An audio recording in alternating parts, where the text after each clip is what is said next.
Well then, we've got a CME slated to impact soon today. It'll be a minor impact.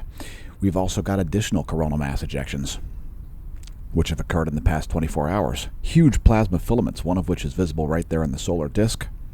Another solar energetic particle event, and plenty more to cover on today's video. It's another exciting edition of the Daily Space Weather Show. That's a 24-hour video ionized helium from the Solar Dynamics Observatory. So there was a series of flares. One of them was a rather large M-class flare, the one a smaller M-class flare. There's one of those M-class flares, occurring right where we forecasted yesterday. So no surprises there to our regular viewers, and if you're new to the channel, congratulations on realizing it exists. Here's an even closer view of that flare-producing region of the closest star.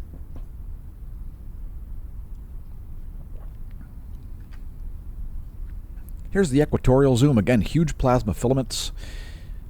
A CME was generated from up here in the northwest, and another one is exiting the corona right now down here in the southeast. We've also got more active regions rising, and it looks like there is a significant amount of activity not yet visible on the Earth-facing portion of the solar disk.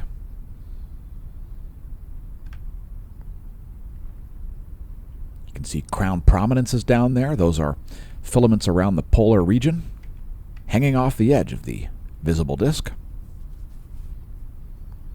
The likelihood of coronal mass ejection to continue in the coming days is approximately 100%.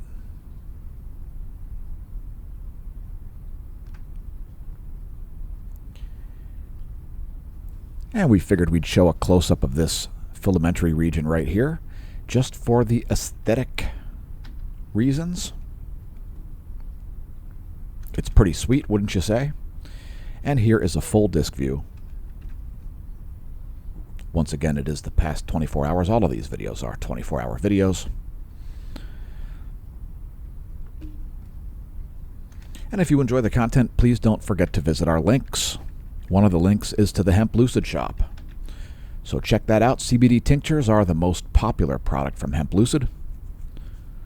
So if you are a regular Hemp Lucid shopper or new to the products, why not shop via our store link, located below this video in the description, and you can also find it on the home page. Today's featured product on the Amazon store is Eclipse glasses. If you haven't gotten a set, how else are you going to look directly at the sun? Well, of course, by viewing our channel, but one of the ways you can do it is through our Amazon shop. So in our spaceware collection, you can find various different spaceware products.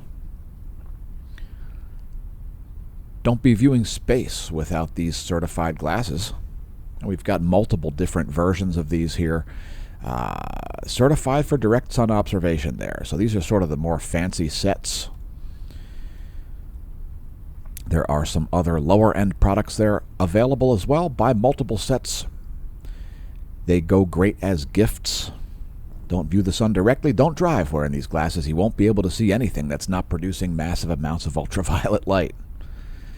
You can find links to all of that stuff on the homepage right there at smashomash.com. So we launched our homepage back in February of 2019 because we saw the writing on the wall and realized that we needed our own websites. So give Smash staff a raise by visiting our links. Get involved on social media. Press the share button. Press the like button, etc. Have you pressed like yet? Oh, that's okay. I can wait. Yeah, I'm waiting for you. Yeah, you to press like. All right, so let's take a look at these CMEs briefly here. I just want to show. This is last night. We were streaming it live to Twitch, so there's our Twitch stream, conveniently archiving the GOES 16 SUVI data. And this flare right up here is the one associated with that solar energetic particle event as well. We'll let you know later in the video if that's an earthly directed coronal mass ejection. The latest one is coming from down here. So once again on the Twitch channel, let's bring up the current live stream. And there is what's currently going on. So that's CME there coming out of the southeastern limb. It is coming from behind the visible solar disk. How you like them apples? All right, so here is this is yesterday plus today, the SDO continuum. We'll zoom in on the equator, and that is August 7th and 8th to date. One new sunspot grew down here and looks like it weakened promptly. Another one grew down here and also sort of weakened. Some activity in the northern hemisphere as well. No major changes there, but multiple new active regions are rising in the east. So here's colorized magnetogram for that same period of time from SDO. So an active region rising up here. We didn't see a number when we did show prep, and there are active regions rising in the southeast as well. So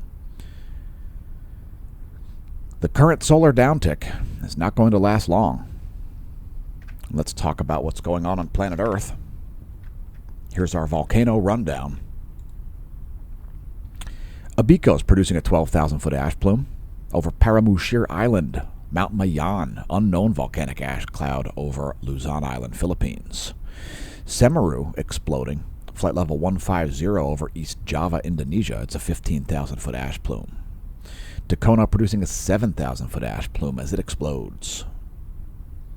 Popocatépetl exploding, flight level 190, 19,000-foot ash plume over central Mexico. Santiaguito and Fuego exploding in Guatemala, 13,000-foot ash plume over Santiaguito, 15,000-foot ash plume over Fuego. Nevado del Ruiz exploding, producing a 19,000-foot ash plume. It's a flight level 190. Similar size ash plume over Ecuador from Sangay, 19,000-foot ash plume, flight level 190. 15,000-foot ash plume over Revenador in Ecuador. Intermittent emissions from Sabancaya, and possible emissions from Ubinas, also in Peru. As far as earthquakes go, no major quakes over the past 24 hours. We'll report those over a 5 magnitude and greater events.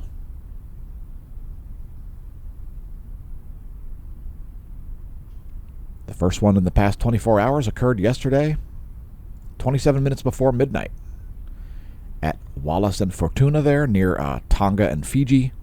That 5.0 was at estimated depth of 400 kilometers, 406 kilometers. 2333 was the time, universal time of that quake, of that 5.0 magnitude quake. Largest quake of the past 24 was a 5.7 at South Sandwich Islands. That was only a few minutes later there at 2349 universal time. Indonesia had a 5.0 about an hour and a half later there at 1:22 universal time. And that rounds out the list of 5 and greater magnitude earthquakes. And let's take a look at some more images from space. Here's another 24-hour SDO video. This one's 171 plus 131 angstroms. And that major CME over there, partially obscured by the solar disk, partially occulted, was associated with that solar energetic particle event. We'll talk about that a little more in a moment. Here's just the northern polar region.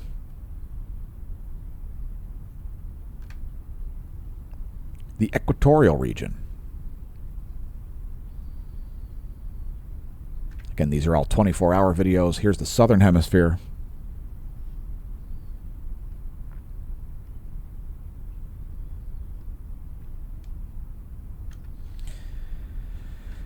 And let's talk about the radio flux. It is now down to 170 solar flux units. And there's the one-year graph to put all of that in context. The black line is the radio flux, and the red line below it is the sunspot number.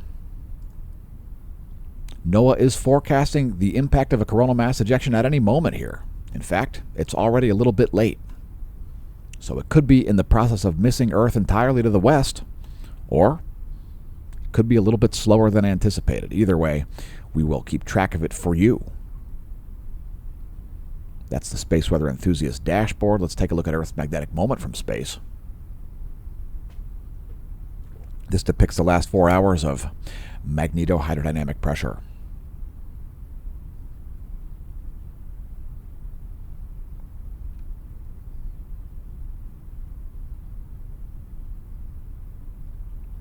It is geomagnetically calm around planet Earth. Next, our ground magnetic perturbations map, which shows magnetic flux density at the surface level, also for the past 4 hours.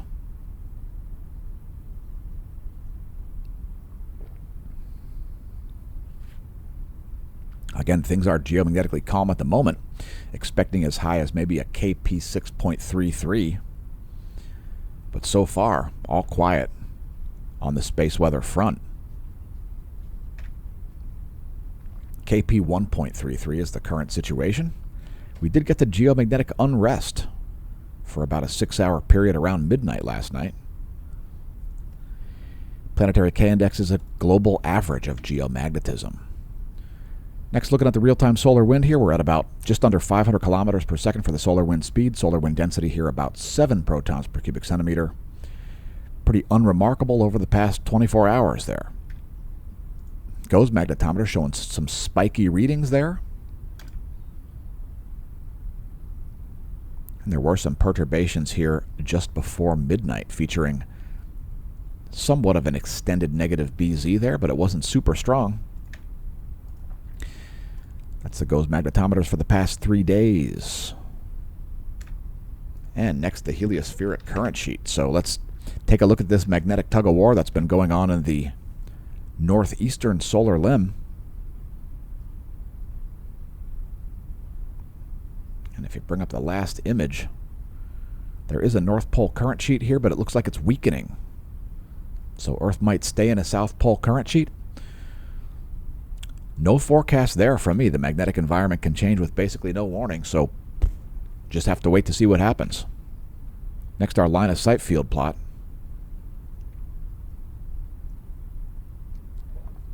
And you will see some significant changes, again, happening up here in the northeast.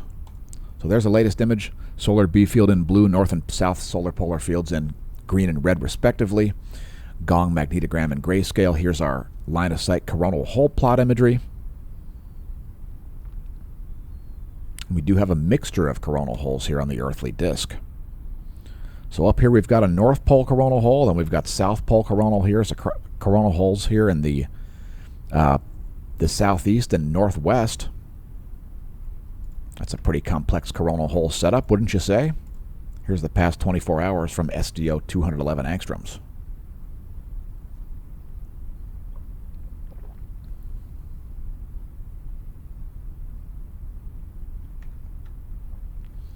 So let's see here. So what we've got here is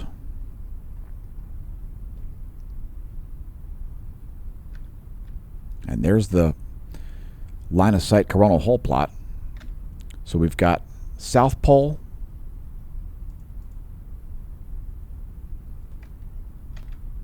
so what we've got is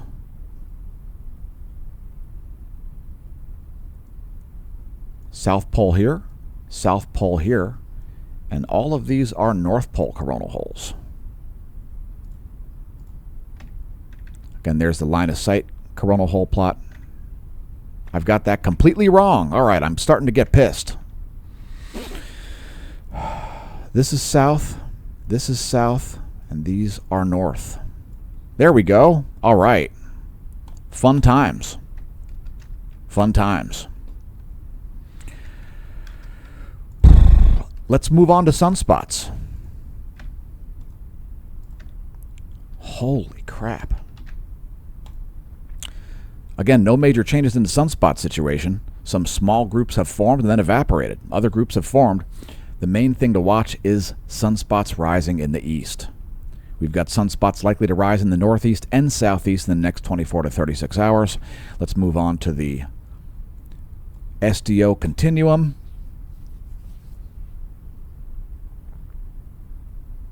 So that's what's going on. And let's talk energetic particles and solar flares. Yeah. All right. Again, another SEP event has happened. And it looks like it is leveling off there. Those solar energetic particles are relativistic particles. They were associated with an M-class solar flare, which we'll cover here in a minute, and they are causing radio blackouts around the poles. So if you're not familiar with this imagery, that is the deabsorption region predictions. These red areas are where radio signals are passing into space instead of refracting back down to the Earth to their intended targets. The polar radio blackouts, those are caused by those solar energetic particle events. As those energetic particles orbit Earth's magnetic field lines, radiation is emitted as they become slower and slower. It's Bremsstrahlung, the braking radiation. The equatorial radio blackouts, like that one right there, that's an M-class flare. Those are caused by solar photons, the X-rays themselves, attenuating that layer of the ionosphere. So this is the one that produced the SEP, the solar energetic particle event, when relativistic particles make their way to Earth at a significant percentage of light speed. It was an X 1.4 class flare. Wow, I am confused today. Maybe I've been irradiated. I don't know. Whatever.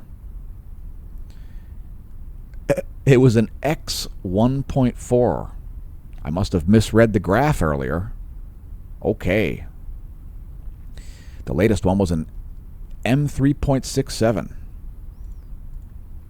Anyway, that was a massive flare. And let's take a look at flares before we do any of this, looking at star charts and so forth. So here are the flare wavelengths that we like to show, 94 plus 131 angstroms. This is extreme ultraviolet light, but these wavelengths are specifically designed to view solar flares. So yeah, another X-class flare.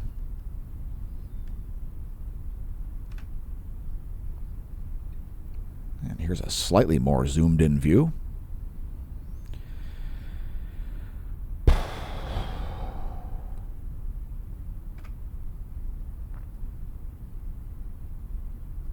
Here's an even more zoomed in, and here's an even more zoomed in view,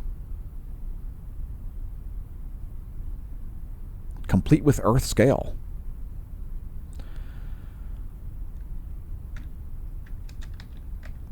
Alrighty. So before we look at coronal mass ejections, let's take a look at a star chart. If you are looking at the nighttime sky before dawn, you might see the moon and Jupiter very close together in the sky there, as Saturn sets around the western ecliptic. Venus trailing the sun there if you're viewing the dusk sky. Here's your solar system forecast. This is where things are today. There's where things will be in a week. We will have a crescent waning moon as we approach the new moon of August. And here's a great example of the moon and Jupiter being very close together in the sky. This image from Geordie Cox. And here's a fun fact. Did you know that if Jupiter's magnetosphere were visible, it would be like this big? It would be approximately the size of the full moon. So prime example there, just to give you an idea of how large magnetospheres can be. Jupiter's is quite huge, and those other objects there, those are Callisto, Ganymede, Io, Europa. At least one other moon there that's not labeled for whatever reason. That's the astronomy photo of the day, again by Geordie L. Cox. apod.nasa.gov if you want to view that one yourself. So first of all, a massive CME there was generated around the time that that X-class flare happened.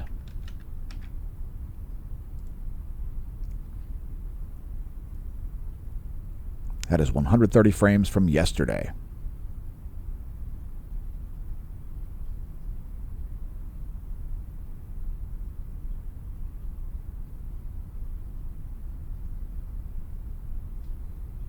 Now that CME, I would not expect that one to have an earthly directed component, but there are multiple events happening there. So it is requiring further analysis, which we will do here in a minute. Here are 24 more frames from today.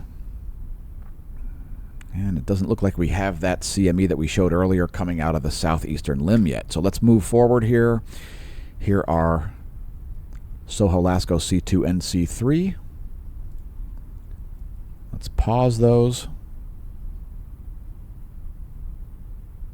So this one might look like a halo eruption. I am unconvinced that that has an earthly directed component. I suspect that is on the far side of the sun. We didn't really see any major plasma motions here, but we will take another look at that. Let's let those play through one more time.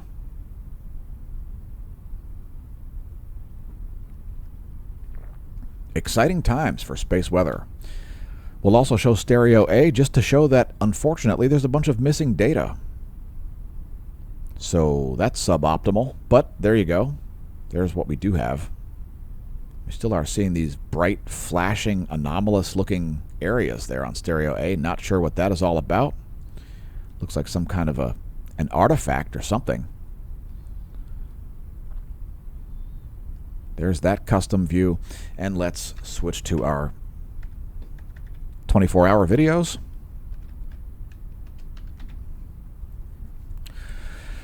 Alrighty. So now basically the reason we don't expect this to be an Earth-directed coronal mass ejection here, this major CME associated with that X-class solar flare, is that we don't see any limb darkening. So we don't really see any plasma moving across the solar disk there. It looks like it's all on the far side. So we don't anticipate that one to strike to be an Earth-directed coronal mass ejection. Here's an even closer view.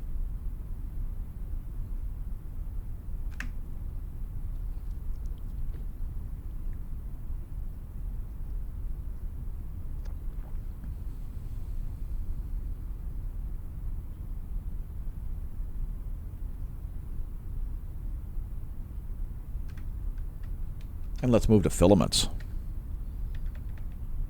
Shout out to Mimi for naming a filament after her mother. This one's now known as the Donna Marie filament, this one up here. This one up here that I'm not showing you because I don't have the... There we go. Whew. All right. So this is the Donna Marie filament, and this is the Kate Bush filament.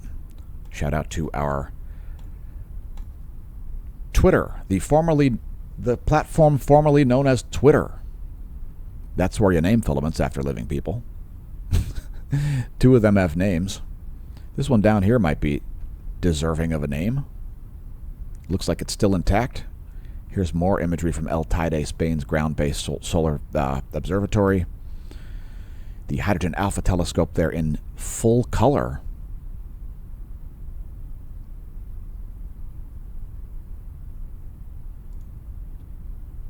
And again, make sure you follow us on Twitter if you want to name filaments after living people. Also, hilarious chemtrail conversations going on over there all the time. A lot of believers in things that aren't true on the internet. So here is the current GOES 16 SUVI imagery.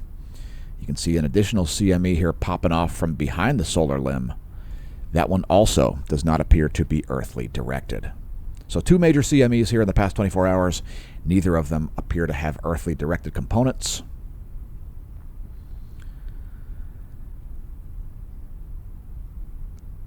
And let's move to bonus features. Charging hazards for satellites. They don't exist. That's the satellite's community dashboard. So no worries about satellites charging up and producing erroneous readings. GOES electron flux here a little bit higher than I think NOAA forecasted. I believe I called for an uptick in the electron flux, and there you have it.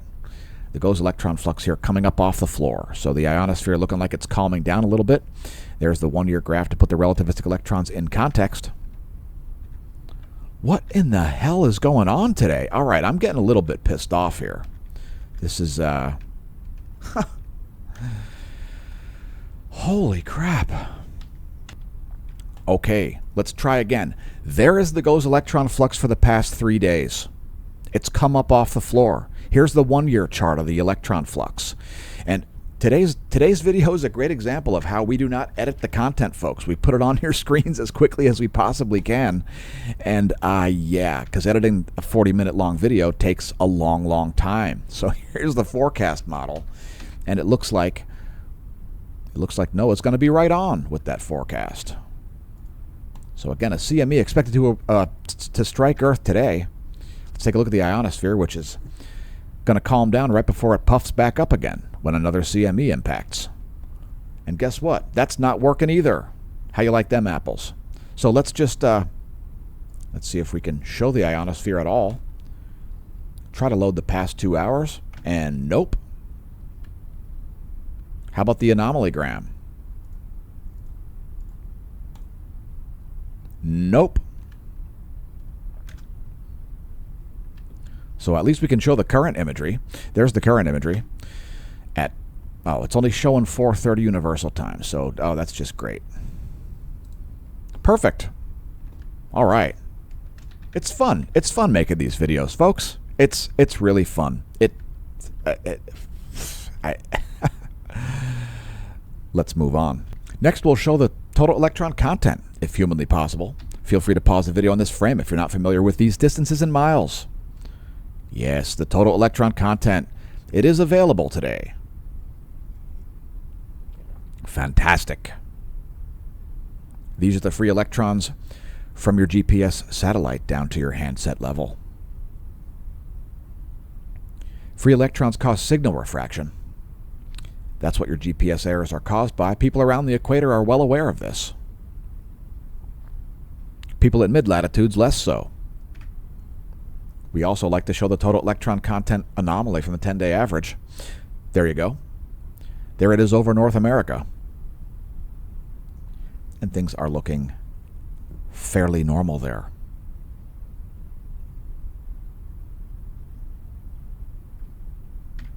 We'll close out the space weather portion of the video with the latest intensitygram and latest colorized magnetogram.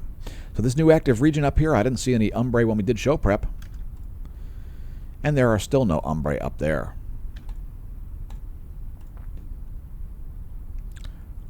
The likelihood of large solar flares still remains, and it is mainly still up here, although there is a rising probability of large flares on the eastern limb. Again, because we have multiple new active regions rising there in the east. So the northwest is the top choice, and the eastern limb entirety is the second choice for large solar flares. Moving forward, here's your full disk. And let's move on to meteorology. So here comes the meteorology segment, one of the value-added services of the Smash News Network, least busted name in news.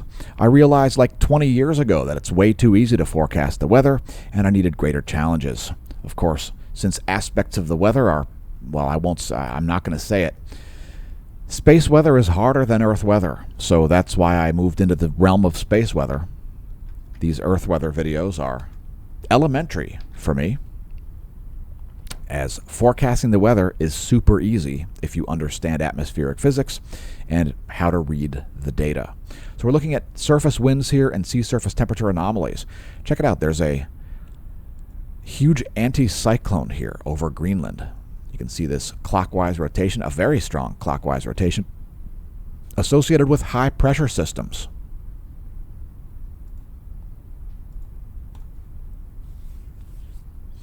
Anyway, check out the sea surface temperature anomalies here north of Asia. 20 degrees Fahrenheit above normal for this time of year. So very, very warm water there in the Arctic Ocean. Although in this area around here, lots of cold water. So huge temperature gradients there taking place in the Arctic. We'll also show the Atlantic Ocean and sea surface temperature anomalies. There you go. The animation depicts surface winds, and the color gradation depicts sea surface temperature anomaly. How about the Pacific? There is the Pacific Ocean.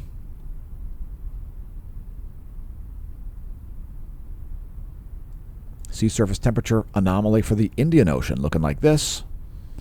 And let's don't forget the Southern Ocean. Large variety of temperature gradient anomalies there in the Southern Ocean. Moving right along, we'll show surface winds for the whole planet. There's the eastern world surface winds. Here are jet streams for the eastern world. Here are jet streams for the central world. Surface winds for Europe, Africa, and the Middle East. Low pressure system there over Norway, rotating counterclockwise as they do in the northern hemisphere. Here are the surface winds of the Americas, and here are the jet streams.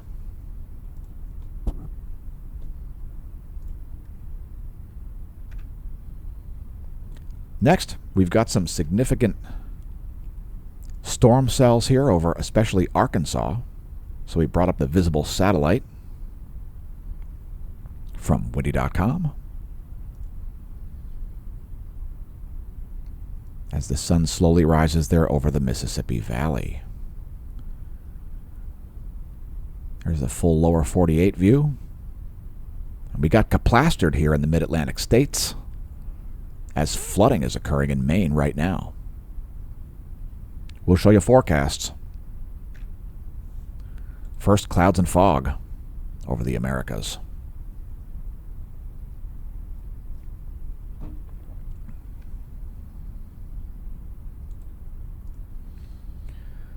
So that's what's going on in shortwave radiation. Here's your smoke forecast. Quite a bit of smoke here to make its way around the U.S. And before we show some GFS weather forecasts, let's take a look at the weather.gov map. So significant flooding here, exactly as forecast over the New England states. Hawaii is lit up with weather warnings. If your location is lit, head to weather.gov and click your county or waterway. Here come some forecasts. There's the GFS 72-hour temperature anomaly forecast in degrees Celsius. All right. Here is your GFS 72-hour total accumulated precipitation forecast in inches. Additional rains coming to Maine. Also Kentucky and Tennessee, Arkansas, Oklahoma, Kansas, and Mississippi. Some heavy rains there in the forecast indeed. Next, pressure and precipitation. It's the same model, the 72-hour GFS model.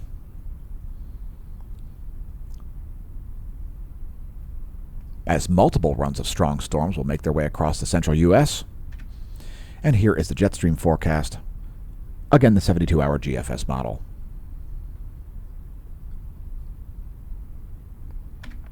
Almost there. Looking at Lightning Mapper.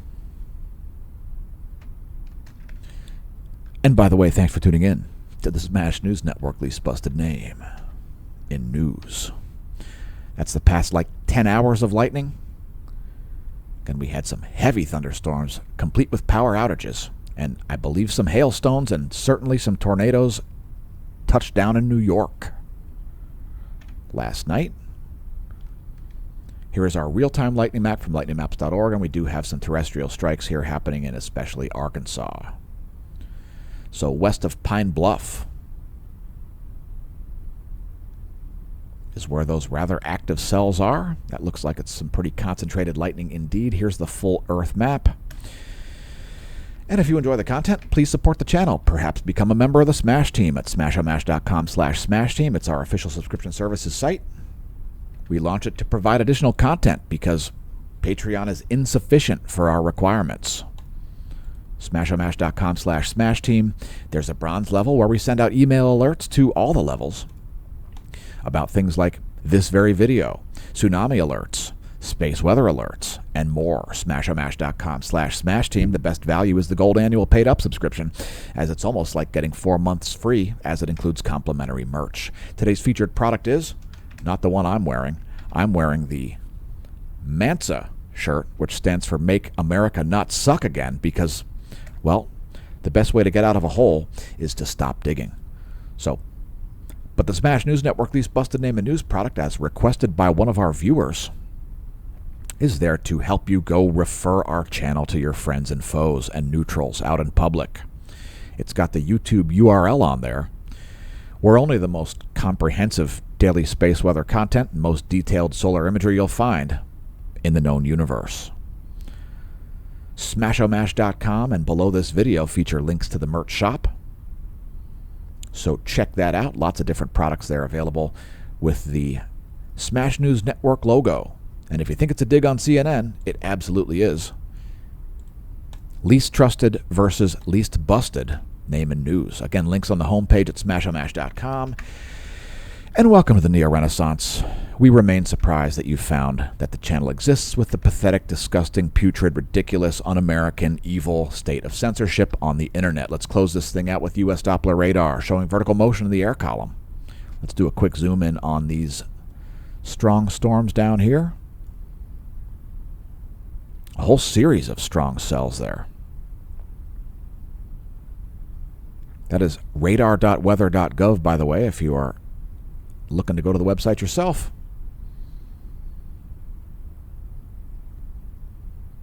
Clouds and fog. Rapid cloud nucleation there. And here is water vapor. As water comes out of the ground and enters the air, when it mixes with cold air, you get those strong storms. Yeah, tornadoes. They're effectively caused by cold air, folks. When the cold air comes down from Canada and collides in the center of the U.S., that is when you get those massive pressure gradients that generate that rotational type system that causes things like tornadoes. So this is your recap. We showed Doppler, we showed shortwave radiation, and we showed water vapor, and it is time to close this thing out and get it onto your screen. So thanks again for tuning in, and I will not jump off of any bridges. Anyway, see you soon. And while I'm gone, may that solar wind be at your back.